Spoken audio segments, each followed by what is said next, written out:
everyone, welcome back to my YouTube channel, and today I'm going to be talking about the biggest transfer news which happened in the last week or so, and also be giving my opinion of the latest matches in the Premier League this weekend.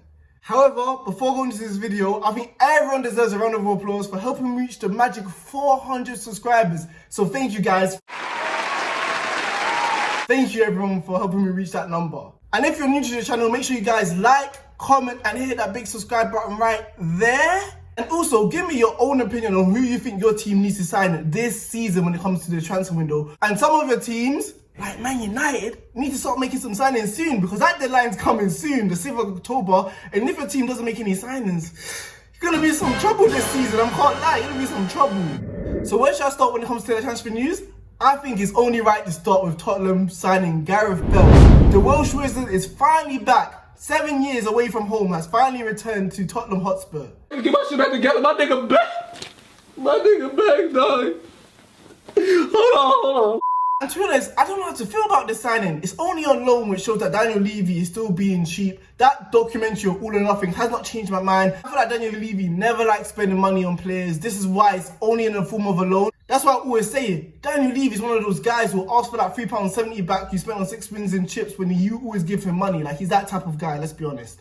However, let me give credit where it's due, because I feel like this is a very smart move from Tottenham Hotspur because of two reasons. The first one is, this is the definition of low risk, however, high reward. Think of it, let me paint you this picture. Imagine worst case scenario, Gareth Bale is injured throughout the whole season, doesn't perform well, interested in golf more than football like he always is these days. However, this deal is only on loan, so even if he performs bad, Real Madrid will have to deal with him next season again like they've been doing in the last 2 or 3 years. However, best case scenario, we all know that Gareth Bale is a winner, scoring 3 out of the 4 winning goals in the Champions League final. That's the sort of cachet he has. He has the passion, the willpower, the winner's mentality right in there to win big games, big trophies, because he's that sort of player.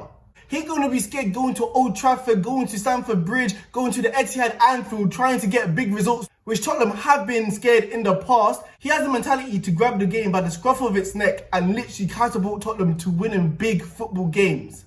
And that leads me to my second point.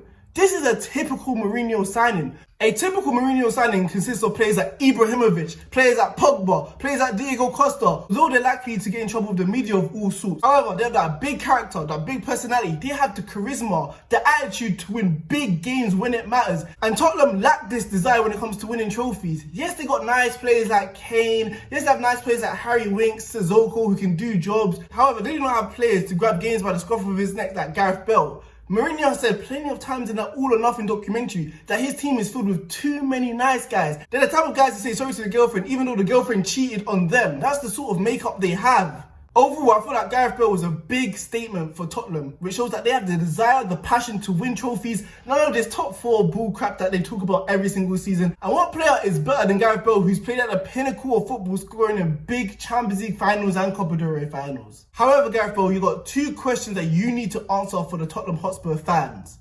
A, do you have the passion, the drive, the determination to keep on winning trophies? Think about it. You have a luxurious career winning trophies at Real Madrid, the biggest club in the world. What is the FA Cup or Capital One Cup going to do for your legacy? Do you really have the passion to win these trophies for Tottenham Hotspur? Considering these days that it's a toss-up between golf and football, which one do you really love? I don't know these days. If I speak, I am in big trouble. In big trouble. The second question is, can Gareth Bale stay healthy? His love for the injury table has to be stopped because he's already out for a month. If these 2 questions can be answered by Gareth Bale, Tottenham have a dangerous front three which the whole of the Premier League needs to be fearful of. Okay, the second club which I want to talk about is my beloved Liverpool. First of all, before even talking about them, listen, Jurgen Klopp, I'm talking to you directly, yeah? Thank you so much, yeah? Thank you so much for making those signings. I've been saying for weeks and weeks, our squad is too thin for this Premier League to compete for the Premier League yet again in back-to-back seasons. Thank you for providing us with an insurance policy like Thiago, who's proven at Wolves that he's a top player who can play anywhere across the front three and has proven that he's both-footed as well. So if one of the front 3 men get injured, we finally have that quality to replace them without it falling dramatically. Thank you also for signing Thiago, who's one of the best midfielders in the world right now. And we literally signed him for £28 million. Liverpool literally performed daylight robbery on Bayern Munich. This guy provides Liverpool with a different dimension of playing because all our players are like-minded, workmen-like. Players like Henderson, Wijnaldum, Kepa, they're all like pressing the ball, but they don't have that final end product which Thiago will provide us this season. This will also relieve responsibility from our main creators, our fullbacks, because Thiago Silva has that golfing quality to unlock a defence with a key pass. And when I was watching him play against Chelsea yesterday when he came on at half-time, the nickname I suddenly gave him was the orchestrator. What? He literally dictates the tempo, the speed, the fluidity of the whole game to his own beat like an orchestra.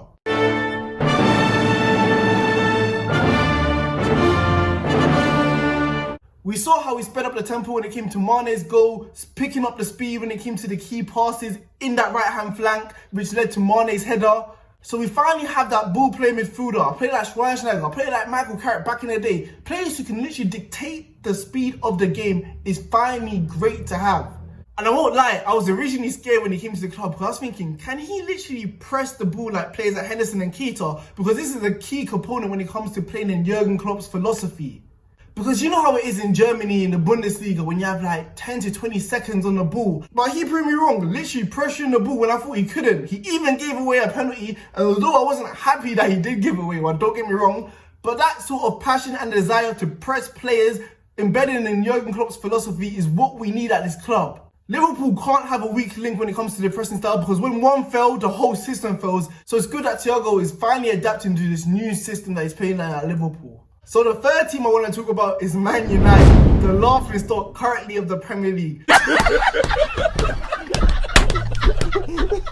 They're literally the definition of bad vibes. They'll literally give Man United so much hope signing players, but when they finally get to the Champions League like we saw in 2016 and then we saw in 2018, oh my god, we just finished third, Pogba's finally fit, we signed Bruno Fernandes, everyone's believing in the Ole Gunnar Solskjaer, should we sign players? Let's sign players. Yeah, I think Champions League football is enough anyway. And don't get me wrong, as a Liverpool fan, I'm enjoying every single second of this, but the Glazers are actually taking the piss when it comes to this, saying that they don't have money because of the whole Corona situation. When I just saw you invest so much money into your American football team, signing the greatest quarterback of all time, Tom Brady. So you have money for that, but you don't have money when it comes to Man United. But on the real, Man United need to start signing players. We saw against Crystal Palace, Daniel James isn't good enough. How many times do I have to say he's not good enough? He's not a Man United player. Although he's fairly young, that's all he has. He's young, he has promise, but that promise ain't going to lead to anything. In fact, he's going to break that promise and not live up to the potential that Man United fans think he has. The era of football has passed for Daniel James. He's a throwback winger. A player like Jesus Navas, Valencia at Man United 10 years ago, when they used to literally hug that touchline and have no movement at all whatsoever. But Man United's front three is built of fluidity. Players like Greenwood, Martial, Rashford, all interchanging, making it so confusing for the defence to keep up with them. But when you have this player standing static like, it's so predictable and easy to defend against because all you know he's going to do is run down the wing and try cross the ball. Let's be honest, the Glazers. You've done it in the past. You've delayed with players like Bruno Fernandes and Maguire, and you ended up paying full price anyway for those players. So just sign Sancho for the £100 million that Dortmund have been asking for. Don't think of it as £100 million. Think of it as £10 million in the future for a world-class player who's going to be one of the best players in the world for the next 10 to 12 years. It's a long-term investment which will help complete Man United's front three and will be able to play with much more fluidity compared to a player like Daniel James. Man United also need a centre-back, man, because we know Lindelof and Maguire cannot play together. They're too clunky, they're too slow. You can literally spin them around, man. And this is what we saw Townsend and Zaha do to them all weekend. Man United need a fast, agile centre-back to deal with players like Zaha, Townsend, Werner, Salah in the future because those players are going to cause havoc to players who cannot move around the pitch. So the final team I'm going to be talking about is Chelsea FC. And what better place is there to start? What better place is there to start than Kepa? And the most appalling thing is I don't feel like Frank Lampard or the players or even the fans are surprised by this. They expect this week in, week out, one mistake per game, which we've been seeing consistently this season and the last season. Are you not embarrassed? This is really embarrassing. Although Chelsea won last week, he got beaten by a tremendous strike against Brighton, which he should be saving in all honesty. and a mistake which cost them a goal against Sadio Mane. This guy is not a great goalkeeper, let's be honest. He can't catch anything. He couldn't even catch a break from all this stress he's been getting from all these fans. The thing is, which should hurt Chelsea fans the most, they didn't play that bad against Liverpool. They actually played very well defensively with players like Reece James and Zuma who had encouraging performances. However, this game was a tale of just mistakes. Christensen getting red carded, thinking it's the NFL or rugby. Also Kepa's mistake. But if you really saw it, Alisson had to save a wonderful penalty against Jorginho, and Alisson also had to make that decisive save to his left-hand side. I forgot who it was against, but he had to make that tremendous save. Imagine if those goals go in. It would have been a different game. So yes, it was comfortable for Liverpool. However, the game would have been so much different if none of those mistakes were made. So Chelsea need to start making trustworthy signings. So thank God they have the experience of Thiago Silva going to come into that side. And also they're looking to sign Edward Mendy, who does have a tremendous record in the Liga, given that it is a Farmers League.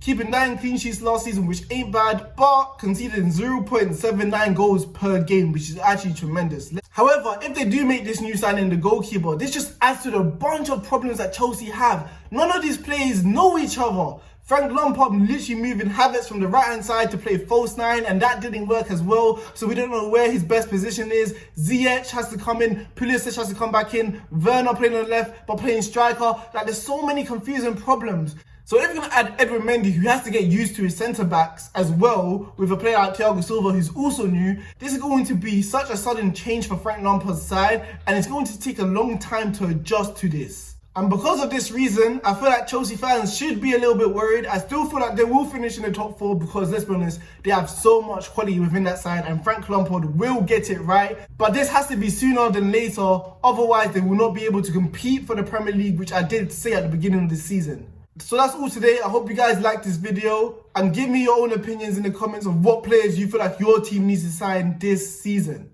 So peace out. See you in the next video, everyone.